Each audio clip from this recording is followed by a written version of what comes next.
انا عايزك تتخيل ان دلوقتي احنا في دولة وفي دوري في فرقتين بيحتفلوا بالدوري مع بعض.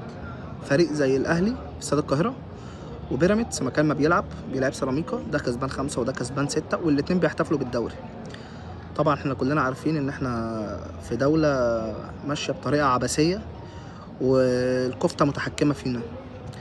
فانت تتخيل معايا يا عزيزي المشاهد ان احنا في دولة فيها فرقتين بيحتفلوا بدوري واحد. طبعا كلنا عارفين الاهلي بيحتفل بفساده وبيراميدز بيحتفل بالدوري الطبيعي اللي اخره. بس انت متخيل الاهلي وصلنا لفين؟ في دوري في العالم بيحصل فيه كده مفيش، في كوره في الكوكب كله بيحصل فيها كده مفيش. مبروك يا اهلي الدوري ال45 ال48 ال50 ال100 الحرام، ومبروك عليك قرفك، ومبروك على بيراميدز الدوري الحلال.